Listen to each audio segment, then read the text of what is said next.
Finally got your first leadership gig, loving the new role, but feeling the pressure of your new responsibilities and all that expectation to perform? Well, don't worry, you're not alone. Crossing the chasm from a technical role to leadership, from doing stuff to managing and leading people is the toughest challenge any leader must make. Welcome to the Human Edge Show, the podcast dedicated to help you do just that, successfully cross the doing to leading chasm. Campbell Such here, Chief Chasm Crossing Guide. I've made all the mistakes so you don't have to. I want to help you learn those lessons much more easily by sharing my experiences and talking with brilliant people who have already figured it out. You'll get great actionable tips, strategies, and techniques to make the transition so much easier and faster for you. Now let's get to it. Well, welcome to another episode of the Human Edge Show. I'm privileged to have Andre van Duiven from Sektor on the show today. Andre, welcome. It's great to have you. Yeah, good to be here, Campbell. Andre is a director and shareholder of Sektor Group, a technology distribution business. Sektor is privately owned and started in New Zealand in 2009. So what's that, 13 years ago? 12 years ago. 12 years ago. Since that time, it has expanded aggressively and dynamically to have operations in Australia, Thailand, Malaysia, and Vietnam with over 200 team members. In his executive capacity, Andre is general manager for Sektor's New Zealand operation with a team of 50 people. Andre has had many leadership roles in his career and a broad range of experience across roles and sectors. All of those have been in technology companies, and there's been primarily a sales focus around his roles. So welcome, Andre. Just to kick things off, what's something that not many people would know about you? That's a tricky one, really. But I guess I've been made to disappear and clearly reappear. But I was chosen at random at a David Copperfield show and ended up on the stage with 12 other individuals that he disappeared us in a puff of smoke and a small explosion. Wow. I can't imagine you disappearing in a puff of smoke and a small explosion. I can imagine a big explosion. And I'm guessing, Andre, that Mr. Copperfield swore you to secrecy about the true nature of the magic that he just wove. Yes, indeed. What he did was he made us disappear on stage, and then we magically appeared in the audience at the top of the theatre and would wave to everyone as part of the trick. I mean, clearly we'd disappeared earlier than that, so we had enough time to get there. But at the end of the show, we got to meet him, and yes, he asked that we don't pass on the secrets to the show. And as compensation for that, he gave us a signed autograph of himself, which is I would have accepted cash, but I now have a signed autograph of David Copperfield to assist me in honouring my secrecy. But yeah. It was a fun experience. It's a cool thing to do. Yeah, and an awesome experience, and a chance to sort of see behind the curtain about how some of the magic gets created and delivered. Indeed, but clearly I can't tell you about that, Campbell. and it is true. I have a couple of little magic tricks that I have up my sleeve. One card trick that if you give it away, it's just gone forever. It's just gone forever, right? And all of that magic and the experience just disappears somehow. So you have to resist it. So good on you. Just to sort of dive into the leadership piece, Andre, could you just cast your mind back to your early days, your early forays into leadership, and perhaps give us a bit of a feel for some of the things that you learnt that stood out for you, some of the epiphanies, and some of the things that you might have done differently, or that you might do differently, knowing what you know now, to have enabled you and your new role, and any new leaders that are listening to or watching this, to make that transition from doing stuff to leading and managing people in a more robust way, with a less chance of failure and a much greater chance of success. I guess my most vivid memory would be my first leadership experience, which for me happened totally by accident, because I ended up with people or a need for additional resources, and I was the logical person for them to report to. I had no manager looking after me when that happened. I just ended up in a sole charge position with staff. And it was a really unpleasant experience. That's why I remember it so vividly. It's almost like those moments where you think, oh my God, did we really do that? Or did we do that to them? So I found it, I was lost. I didn't really know what to do. I had no guidance. And I clearly enjoyed it as little as the people who were reporting to me, because I actually recruited one person who stayed for 2 days and then left, and that was testimony to my leadership skills at that particular time. And so that's really stuck with me. And it's more significantly stuck with me, I guess, from a time when I was at the warehouse, they had a leadership program, and Wolf Jarvis from 4 Quadrant Leadership took us through it. And he, in terms of revelations, he provided this vision of saying, why is it that when we need to advance staff or team members appropriately, we train them on a machine that creates cardboard boxes, or we train them on a forklift? In fact, I'm not even allowed to drive the forklift in our operations because I've not got my forklift license. And so we put so much effort into training people on areas where they've advanced and they need to exercise incremental skills. But we seem inherently comfortable with just giving team members to an individual that's shown merit, and think that by the very nature of the fact of showing merit, they're going to know what to do with those team members. In fact, he had a saying that I really liked, which was, how many companies do you know where they say people is our greatest asset, and yet they'll spend $400 to train you to drive a forklift, and they spend zero on giving you any advice on how to manage your team or to exhibit leadership skills. Yeah. So that's been an interesting transition for me. Yeah, and it's pretty common across a lot of companies, right? And there's a lot of talk about investing in people, and yet it's a real challenge for many organisations to actually to do that. You mentioned just in your first few comments that that you mentioned the word skill. Is that something that you see leadership as a skill as opposed to an inborn talent? Can you just talk us a little bit through that? Absolutely. I think from a competency perspective, I really dislike the term born leader. I think, actually, to be honest, I think leadership can mean so many things. It's and it tends to exhibit, to my mind, charisma, where some people are naturally charismatic and people follow them. Whereas in a business capacity, certainly in my experience, then leadership has got a whole lot of dimensions, and it's fundamentally a skill. It can be learnt. You don't look at yourself and say, oh, well, I'm not really a born leader, therefore I shouldn't be a leader. There's a whole lot of understanding around leadership and the skills that I feel. So I had the pleasure of spending time with Wolf Jarvis and learning those skills, but also the warehouse had a team of us that spent time learning his teacher training course, really, for leadership. And so we spent time taking those leadership skills to the rest of the team of the warehouse. That was driven by Stephen Tindall and his personal relationship with Wolf Jarvis. That was really the revelation for me, is that I could look back at my early days, which were, as I say, quite unpleasant, and realize the challenges that I face and just how completely unarmed I was to face them. Sitting as a team member, and I think that's probably the biggest challenge in leadership. I've personally found it's a lot easier as you progress to a more senior leadership role.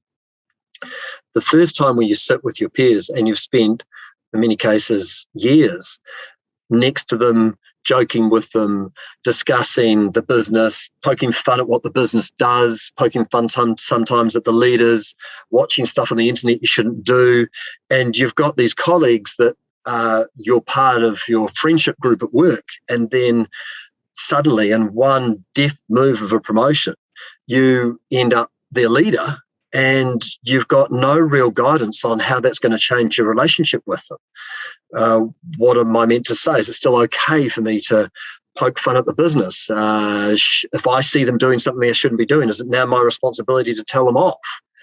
And so that I found that quite harrowing. I found that a really hard transition to make. And then as you progress, once you've been a leader for a while, there's an acceptance for those around you. They understand the role. And even when you get to be a leader of leaders, then that's sort of understood.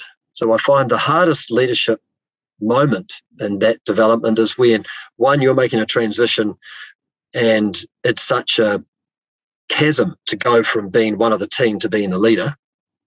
And two, invariably, we make that without any guidance, without any understanding that there's a huge amount of skills required to manage people, and you've had no chance to practice. You've had no chance to learn your lines.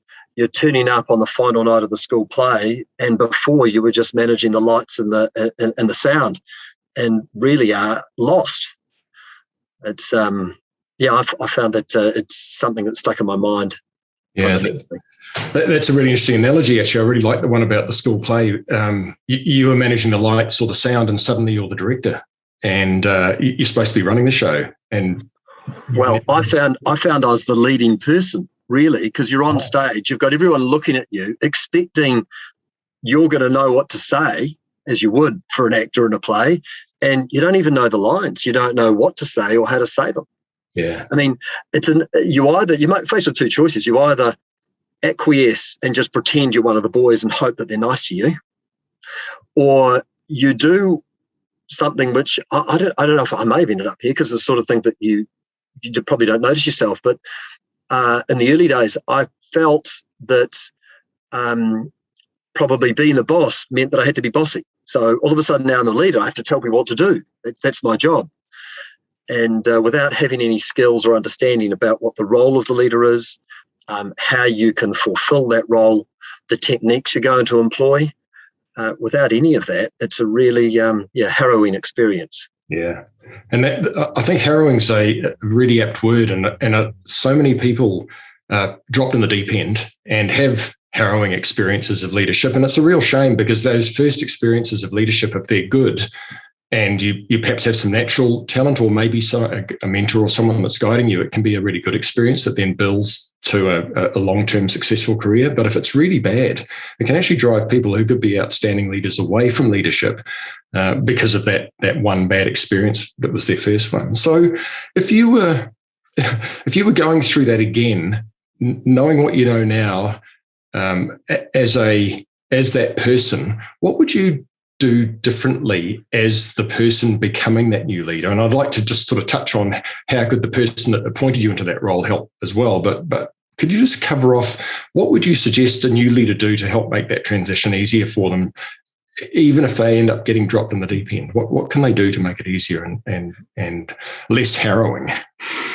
Yeah, I think that I would resist accepting the responsibility until I'd had an acknowledgement from my leader that there was some skills development required and some time allocated from that leader and commitment to support me in that role. Now, if you took me back, I wouldn't know to ask that now. You can only pass that on to people that are now going through that process. But invariably, the situation where someone finds themselves as a new leader, it's usually under pressure. It's usually because there's a lack of resources. And so you end up in a leadership role at a time when the business or the operation is trying to deal with a whole lot more than it has normally. So everything's under pressure. And similarly, the managers decided that you need to be a leader because they're not dealing with it. And so they have limited resources to support you in it. So it's quite different from what happens naturally, which is we need someone to lead these people because we need a whole lot done. Let's pick the most successful salesperson, or let's pick the technical lead and make them the leader. And often that goes totally the opposite way to what you're expecting. But then similarly, there's no commitment from the manager to be there. They're actually made you the leader because they've been unable to manage the staff that they've now allocated you to.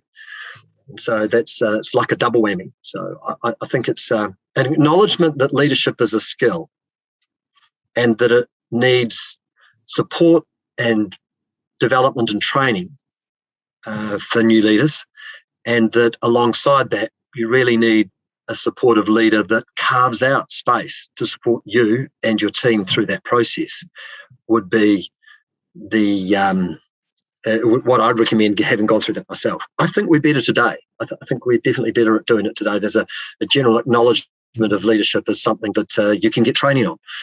But in my early days, no one really went on a leadership course. Yeah. It was you're either a leader or you weren't a leader, so we're making progress. It's a bit sad, really. Yeah, the great thing with the leadership training is that it does give you the framework, and I'm sure there's multiple frameworks around leadership training to kind of put some things into context. The challenge with the leadership training typically is that it's a block of time or blocks of time over a period of time, but actually when you really need the help is on the ground in the moment when Joanne or John aren't quite performing in the way that you'd like, or one of your peers and colleagues isn't, in managing another team, you're having trouble with them. How do you solve those problems? So that, there's all sorts of challenges, isn't there, around getting into leadership and getting the training. So what have you done in the past to kind of fill in the gaps between the formal training and the on the ground day-to-day stuff that happens? No matter what the plan looks like, it always falls apart as soon as you're in touch with the enemy, if you're using a war term. But as soon as you're in front of people, think that the theory doesn't necessarily always work, or there may be subtleties to it that you're missing. I think the great thing about leadership is that if there's training that exists in the senior leaders, then part of that training is to disseminate the leadership competency through the rest of the team. I think for me, the moment was full quadrant leadership with Wolf Jarvis, and I think he was very effective at providing structures, which I can even remember today and spend time with my team sharing. So that training worked, and then provided that gets shared and on-shared, then that's the support I think you need between the formal training, because it's certainly not something you buy into. It's not something you're going to do a course and then you tick that box and says, yep, done that. Yeah. I got that sorted. It's something that you actually continue to learn and understand and evolve. It's a skill that's or a skills development opportunity that never really stops. So I feel it's embedded almost ideally in the culture of the organization. If you end up in an organization that values leadership skills and wants all leaders in the business to continue to develop those skills, then I expect it will happen formally, and it will also happen via the support of the leaders that have already been trained. Yeah. That really helps. Yeah. I think there's one quote that came from Wolf Jarvis that I really liked, just going back to leadership. Well, actually, there's two that still stick in my mind. The first one is the most important decision that a leader makes is who's going to make the decision. So often, and that for me, that takes me out of the leader's the person that is expected to make all the decisions. And it's about the leader being the person that simply determines the competency and the capability of the people around them to make the relevant decision. Because in many cases, the right person to make the decision isn't the leader. They may not have the skills of the decision required to be made. And in that case, the leader, therefore, is duty-bound to be developing the managers around them to be able to then make the decisions for their team members. Yeah. So if you think of the quest of a leader as opposed to being the person that everyone follows, it's more, I have heard it said that they really the goal should be to make themselves redundant. Yeah. And then that way everyone moves up a chain. If you can divest more and more of what you're doing as a leader to your team, then there's growth in it for your team to develop to a stage where you're not really telling people what to do, because they've got to a stage where they know what to do. And in fact, often they've got to a stage where they're more skilled and able to make the decision on what needs to be done than you are as the leader. Yeah. Then provided you're in an environment where your leader's doing that with you, then the whole system works and you get a lot of growth for everyone, including the organization. Yeah, and the thing is, you can still, culture always goes downwards and it always comes from the top, in my experience. However, if the culture is not great above you, but you recognize the value of doing the things that you've just talked about, which is pushing out the decisions to the people that are reporting to you, whether they're a team of people that are getting stuff done, or whether another team of leaders that have their own teams. The key is that you can still influence that and push and having to make all the decisions, all that does is ends up with a line outside your office with take a number and they're just waiting for you to do it, right? And so it ultimately overwhelms you, and you become a bottleneck as opposed to a facilitator to it, and or a lever to be able to multiply and get more and more stuff done. Yeah, so actually, when I think about the second, so I was talking about the decision. The key decision is who makes the decision. That's brilliant. But the second part was actually the structure that Wolf gave us, and he said there's fundamentally 4 conceptual points of delegation, really, or decision-making structures that exist. And that's where the 4-quadrant leadership comes from. They're quadrant 1, 2, 3, and 4. And it starts from 0 autonomy, which is where you are sometimes what people think a leader should be, which is the person that tells everyone what to do, or I'm the boss, therefore I need to be bossy. And so in quadrant 1, they say, I'm going to make the decision. It's quite simple. Quadrant 2 is as you find that the person, for whatever reason, or the decision you're making is relevant to have more autonomy, then it's, we're going to talk about this, but I'm going to make the decision. And then quadrant 3 is, we're going to talk about it, and then we're going to agree in a genuine consensus about what the decision is. And then quadrant 4 is, you're going to make the decision. Talk to me if you need to, but it can be your decision, and I'll just run with whatever you decide. And that gives you the full gamut of no autonomy to complete autonomy, and then a leader's quest to, across the board, develop the team that you have to the stage that they're progressively moving from quadrant 1 to quadrant 4 across their areas of competencies and growing accordingly. Yeah. And I'm thinking, I don't love this analogy, but it is what Wolf used, because he applied leadership a lot to parenting. And there's an unfortunate comparison with being patronizing as a leader, which is a really inappropriate trait. But then the process that parents go through with developing autonomy with their children does match the relevant stages you go through in a decision-making process. So whether you're taking a child across the road, then you might be saying when they're 2, I'm going to decide when we cross the road. And then as you want to develop that child to have that competency in their own right, then it's going to be, well, why don't we have a chat about it? What do you think? And, you can tell me when you think it's time to cross the road, but I'm still making the decision. And then obviously once they get to 6, 7, or 8, then, well, let's walk to school together and we'll make the decision about when we cross the road. And then the goal is that ideally they're going to make the decision when they cross the road. We're just going to run with it. And what do you know? They're fine. Yeah, that's and it's applicable, right? And the really interesting thing that I haven't considered with that model is when you look at the helicopter parents who are trying to protect their kids from the world, ultimately are always making the decisions for them. And then the real challenge with that, right, is when they get to that point, I don't know, 16, 17, 18, 19, when they leave home or go to university or go, whatever it is, go out and into the world, then suddenly they've gone from level 1 or 2 or to quadrant 1 or 2 to quadrant 4, and they haven't gone through quadrant 2 or 3 properly, and they're ill prepared. And what happens is potentially disaster and a lot of mayhem in people's lives. And they're on the stage at the school play on the final night, and all they've been doing is the lighting for the last week. Yeah, and they don't know the lines or what to say. Yeah, exactly. That's I actually really like the analogy. I think it's pretty good. One of the things that happened to you, well, the thing that happened to you, presumably you were in some kind of a non-leadership role, maybe a technical role when you were given the position of leadership, or when you fell into that position.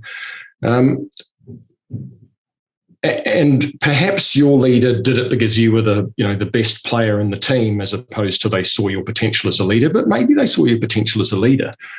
How do you go about, as a leader, assessing and analysing and looking for the traits in the people that are in your teams, for who those people are that are the most likely to succeed as leaders? What do you look for, and how do you, as a leader of a team looking for the next generation of leaders, how do you identify those? Because not everyone's suited to be a leader, and if you put someone who isn't into a leadership role, that can be really doubly challenging. I think that's a really hard question. Do we make a call on people that are leaders and then say, we think this is an opportunity for you. How do you make that assessment? We do sort of do that. I prefer to think of everybody's got a chance to be a leader. And invariably, most people don't understand what leadership is. And once you take them through a process of saying, look, this is the sort of thing you're going to go through, and then you often surprise yourself around the people that go, actually, I suddenly get that and I understand that. And actually, it's quite rewarding. It's a bit like, now this is using the almost child to adult development, it's a bit like an 18-year-old. I remember as a child, as a teenager, as being 18, playing soccer, and I could never imagine why you'd be a coach. I was thinking, why would you want to be a coach? The glory's for the people on the field. The fun of the game is for the people on the field. And then if I couldn't play, then I'd never be a coach. And then what do you know? You end up with a family and children, and then you spend 10 years of your life actually being a football coach and find it really rewarding because you've been exposed to the opportunities and some of the skills that are required, and you enjoy exercising those skills, and you, I think, almost at that stage in your life, get a whole lot more pleasure from other people's development. So similarly, I would like to think we can provide an environment where people are given leadership opportunities and given a bit of training on what it means. And then some people will gravitate to it and some people won't. But I'd like to think you could almost present that opportunity to all individuals and have them be enlightened to what it is and how rewarding it can be, and then make the assessment. I think you do inadvertently make a call to say, I can already tell that person's got great communication skills, they've got good relationship skills, they care about people, they have this engagement with their fellow team members, which Wilf called agape, which is a Greek term for love, which is actually technically I think it's a non-sexual, non-romantic love, which is a way of developing that empathy that you want in leaders. And it's love for mankind. It's love for someone that you stop at the side of the road and help them because they've had a flat tire. And it's that thing that caring emotion that you have for people. I think that is something you would look for. Yeah, that's something that you can develop, but it is something that you would look for in people, to say this is someone where you can see them relating to people and people relating to them, and then maybe communication skills. But I'm trying to stop immediately saying, oh, there's a leader, because I've gone through that process myself of avoiding the born leader label, and often finding that the born leaders are actually people that others will follow, but because they've got charisma, but actually lack agape, lack from the onset the empathy required, and lack sometimes the communication skills to develop people through Q1 to Q4. And just have charisma, so we end up driving a whole lot of people through Q1 and Q2, telling people what to do, and people follow, so therefore they're the leader.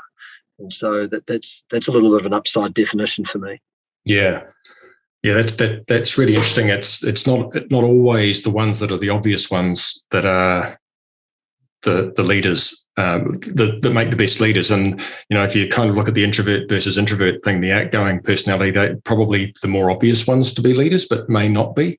And absolutely. Agape, what an awesome term. That's I have to have a look into that. I really, really like it, like the idea. And one of the comments you made earlier was helping to develop others, and that's one of the key skills I believe that a leader needs to be able to do. Their job is obviously getting results and achieving things, but bringing others on to do things and to achieve and to develop and to grow in their own right.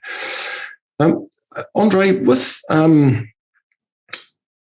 just to sort of change gears slightly, COVID's brought a lot of changes to our work environments and our lives, and one of the big pieces has been around people having to work away from their typical offices and in the environments. And that's been a real challenge for a lot of leaders who feel like they're on quicksand because they don't actually necessarily have the day-to-day contact with the people and able to see that people are actually working.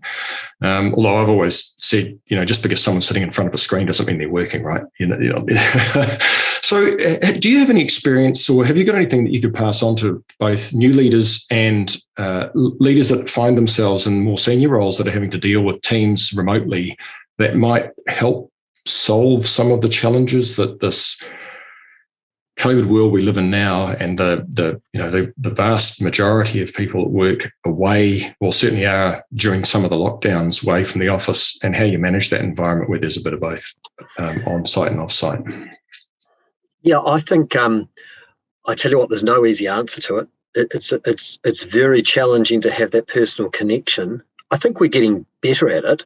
I can share my findings, as in I found we started, even personally, missing the connection with your team and therefore needing to be in touch with them. So the first lockdown, we would have around a 10-minute call every day, so that it was just like being in the office. And so then we tried to emulate being in the office through video conferencing technology, and we found it terribly cumbersome.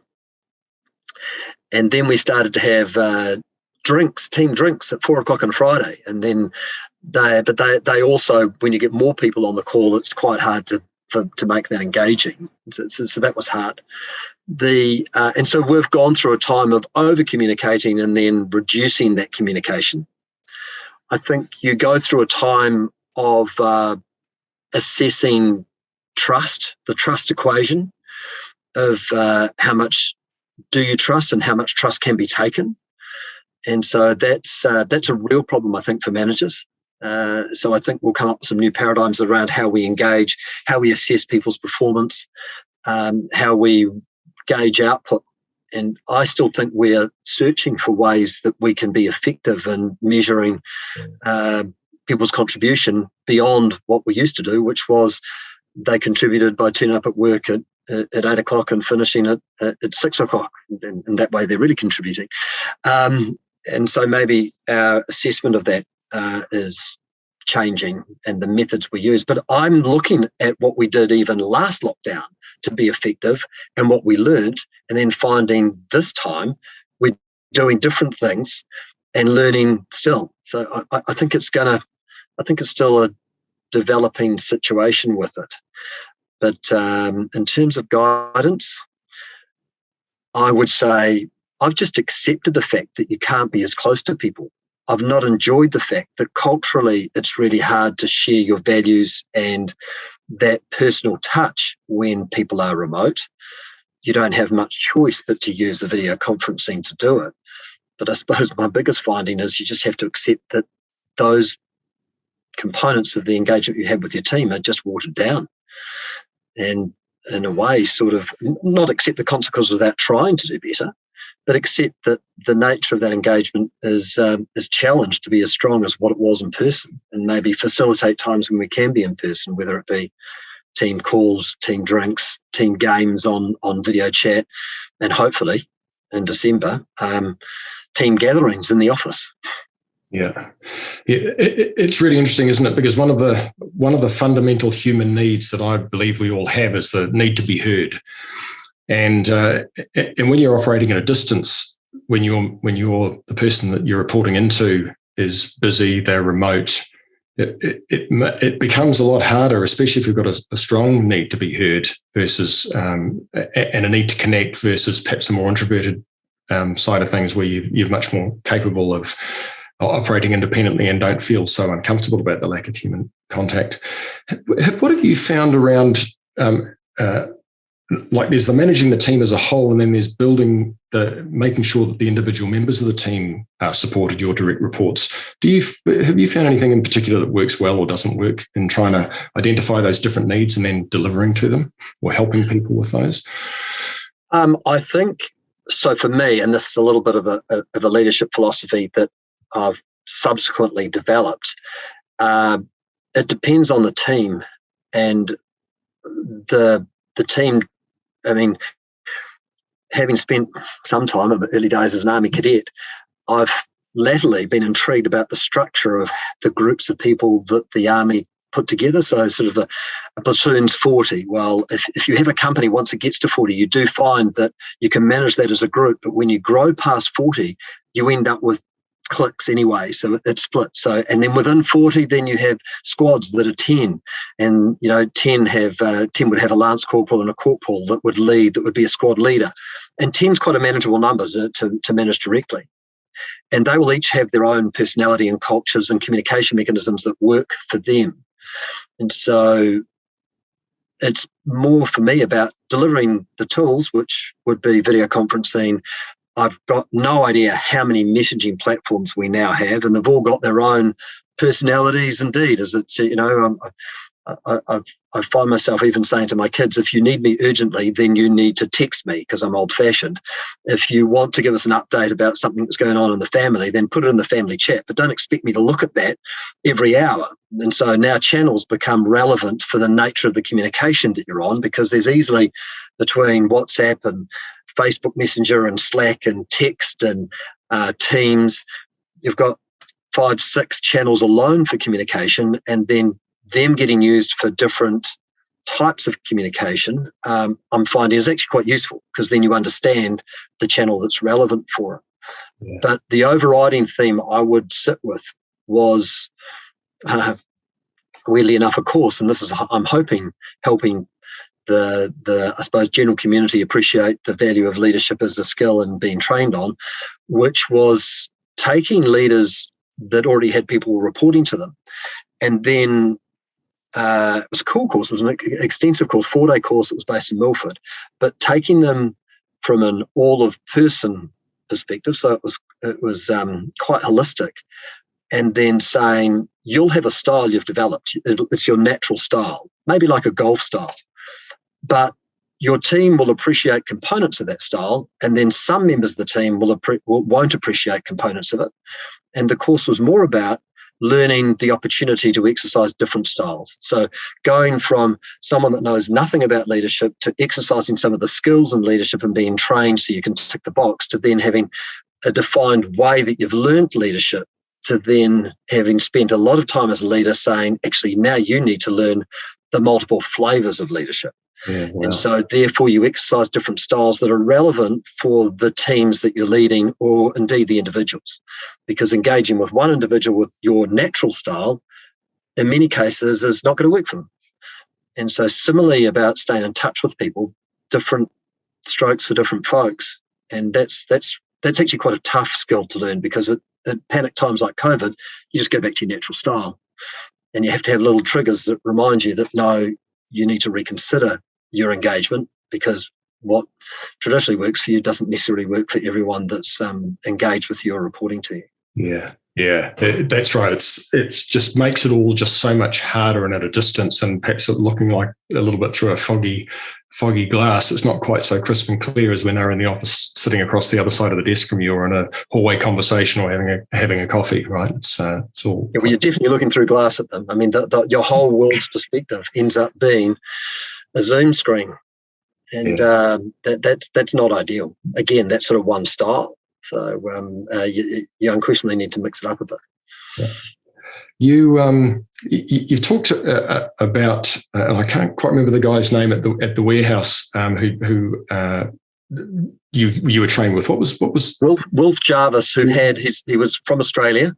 Yeah, but we didn't hold that against him. He was from the Macquarie University, as I recall, and he had a training program called 4-Quadrant Leadership. I don't know if it's still around, but it was very effective as providing me structures. Yeah. And that 4 quadrants, it's really powerful around delegation and how you lead and what have you. And there's some things that have come out of that. But if I gave you a billboard that we could put up in a Times Square in New York, and you could put one thing on that board for leaders to take away from your knowledge and wisdom that you've gleaned over your lifetime, is there something you'd put up there that just kind of goes, that's the thing? If I wanted to be pithy, then I would say being the boss doesn't mean you have to be bossy. Nice. But if I wanted to get a message that I think makes a difference, it would be more that leadership is a skill that's developed and should be revered, because I think a general acceptance in the population that this is a skill that you learn and you develop through your lifetime as a leader, will really help those new leaders make the transition from being a doer to being I don't like the word necessarily manager, but to being a leader. Yeah. And acknowledge that that's a transition that anyone can do, and it's a development opportunity. Yeah, that's cool. That's really powerful. Thanks, Andre. That's awesome. Well, look, just before we wrap up, is there anything that I haven't asked you that I should have? I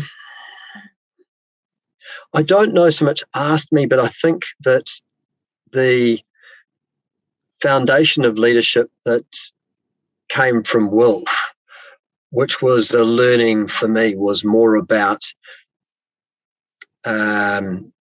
not being a magic individual that people wanted to follow, but being more of a coach, being more of a mentor, being more of a developer of people, and being able to exercise that skill and seek reward in it. And it was founded on empathy.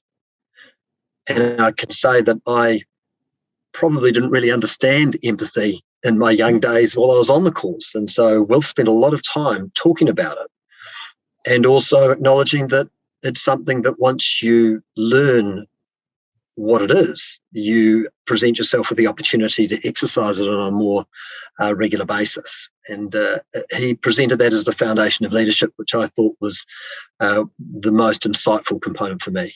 Yeah. Yeah, that's awesome. One of the big areas that I focus in is around the whole human skills and soft skills area. And I believe that empathy is one of the two or three, if not the foundation soft skill or human skill that facilitates everything you do in a so much more powerful way when you're dealing with other people. And to have that as the cornerstone of, or one of the cornerstone or foundation pieces of leadership is to me a natural extension, but I think an epiphany, and something, as you said, when he was talking about it, you didn't really understand what it was. Could you just, we've all probably got a different idea about what empathy is, but to you, what does empathy mean, and how does that relate to leadership? Oh, with you. I mean, so I was going to say, you can quote all those classic, walk in someone else's moccasin sort of thing, but I mean, it was Wolf described it as it's sympathy, which is an understanding of someone's situation without putting yourself in that situation. So it was a respect for that person's point of view, what they're experiencing, and what their feelings were, without being burdened by sometimes the trauma of those feelings or the restrictions of those feelings. And then that enables you often to provide some guidance for the person, because you're not burdened with the emotion of the situation you're in. You're there, you understand it, you respect it, but because you're isolated, you're that third-party coach that can actually yell at the athlete that feels like they've got nothing left, but can say, you've got more, you can give more, you're going to make it, and drive that person on to achieve more. Yeah. Yeah, that's interesting. So you're the observer of what's going on. You're observer of the emotion, observer of the feeling, without feeling the feeling, and that's the really powerful thing. And then you've got then you're not wrapped up in it with the whole amygdala kicking in and all of the fight and flight stuff going on. But you can see it. Wow, that's cool. I love that explanation, Andre. That's really great. Yeah, Wolf had us in a disaster, and you're in a lifeboat. You're not in the lifeboat. They're in a lifeboat trying to save their lives, but you're there, but you're not in the boat. You're not at risk. You fully understand what they're going through, but you're outside of the lifeboat, and so you're safe. And so therefore you can make some cogent calls for them around guidance and opportunities and respect to their perspective. Yeah, awesome. Andre, that's been fantastic. Thanks very much for all your insight and wisdom. But it's been a great chat. Loved having you on the show. Perhaps we can get you, I'd love to get you back again at some point. We can, there's a few other things that I'd love to ask you about, but we've run out of time. So thank you. It's just been fantastic. Indeed. Thank you, Campbell. It's extremely enjoyable. I didn't realise I actually had that much to say about it. So that's good. Brilliant. Okay. Look forward to catching up next time. See you later. Cheers, Campbell. See you. Bye. Thanks for listening. If you have a friend or a colleague who would benefit from this episode, please pass the word along. If you have a friend or a colleague who would not benefit, but you haven't been in touch with them for a while, give them a call. iTunes reviews are great to get the word out and to help me create the show that's most useful for you. And if you're frustrated or having challenges or would like some help, guidance, assistance with your first leadership role, then check out integrationcatalyst.com in the link in the podcast notes below. Or pass this on to your boss to nudge them to get you the help you really need to cross the doing to managing chasm and get you powered up on your leadership and management journey. Oh, and if you want to make sure you don't miss an episode, hit subscribe. Until next time.